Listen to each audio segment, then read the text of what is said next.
Nouvel épisode de tension entre Paris et Alger et un divorce bientôt consommé.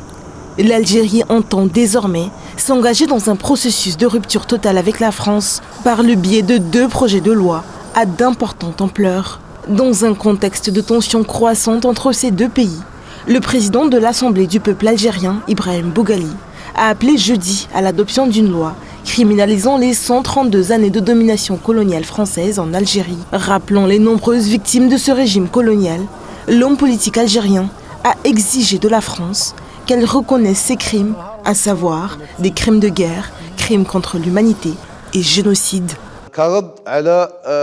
C'était une réponse à la loi glorifiant le colonialisme initiée par les Français en 2000. 5 projets pourraient passer à l'Assemblée. Le premier remonte à 2006, mais il y a eu d'autres projets par la suite. Nous devons faire face aux circonstances et aux risques de la politique étrangère, mais nous ne sommes pas à l'origine de la crise dans notre pays. L'objectif est de compromettre et de déformer la réputation de l'Algérie et de la voix de son peuple. Nous déclarons qu'il est temps de remettre ce dossier sur la table pour qu'il suive son cours naturel.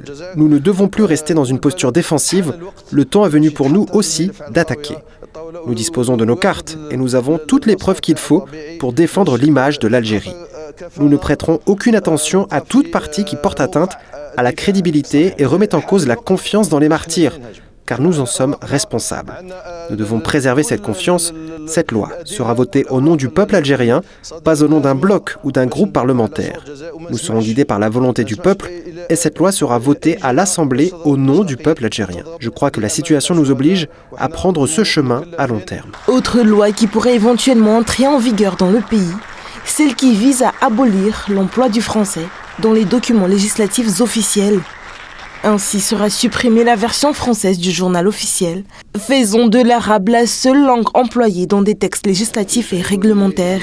Une mesure drastique qui actera une rupture avec les pratiques de l'époque coloniale et un renforcement de la souveraineté algérienne.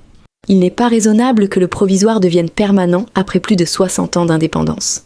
Il n'est pas raisonnable que les actes législatifs et réglementaires soient en définitive publiés à la fois en arabe et en français, alors que leurs discussions, leur préparation, leur vote et leur ratification se font en arabe.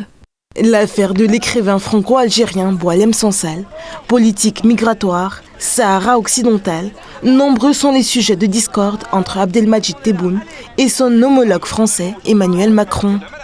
Toutefois, le son de cloche est le même sur un autre front politique français, le parti de Marine Le Pen à l'Assemblée nationale, le Rassemblement national, a multiplié ces derniers mois des déclarations provocatrices à l'égard d'Alger.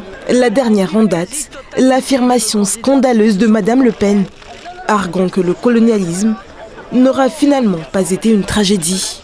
Je pense que venir globalement dire que la colonisation était un drame pour l'Algérie, c'est pas vrai.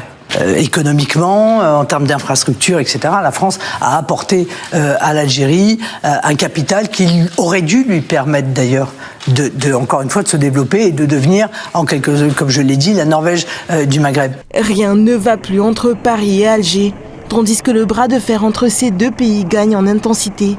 Alors que ce divorce semble désormais inévitable, la question qui demeure à présent reste celle de savoir jusqu'où peut encore aller cette vive crise diplomatique entre le palais d'El Mouradia et l'Élysée.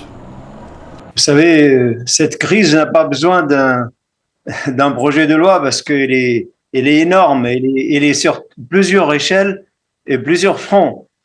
Juste un petit mot quand même pour que les gens qui écoutent. La France a occupé l'Algérie en 1830 et elle est restée jusqu'à 1946, donc c'est 132 ans d'occupation militaire, 132 ans d'occupation économique, 132 ans d'occupation politique et culturelle. Les Français enseignaient aux Algériens, quand ils enseignaient, parce que tous les Algériens n'allaient pas à l'école, que les Gaulois sont leurs ancêtres et leurs grands-parents.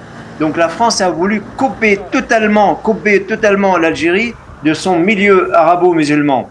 Et la France n'a pas sorti de son propre gré, elle est sortie après la grandiose révolution algérienne.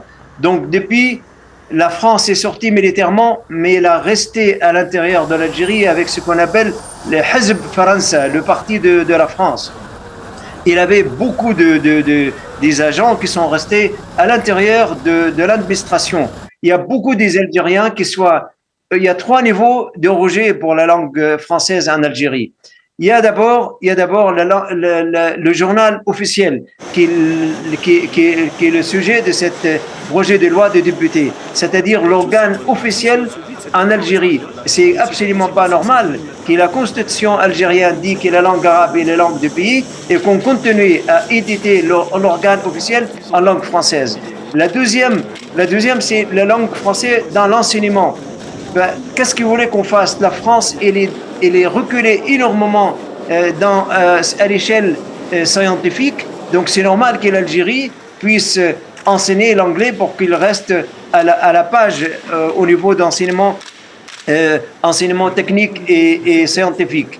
Et puis, il y a la langue parlée en Algérie. Il y a beaucoup aujourd'hui des Algériens qui aiment qu'on entend dans la rue leur langue maternelle vraie et réelle, qui est la langue arabe. Donc, la France, comme un divorce, elle a de mal à consommer cette divorce, mais tôt ou tard, la France sera mise en dehors de l'Algérie, et culturellement, et politiquement, et économiquement.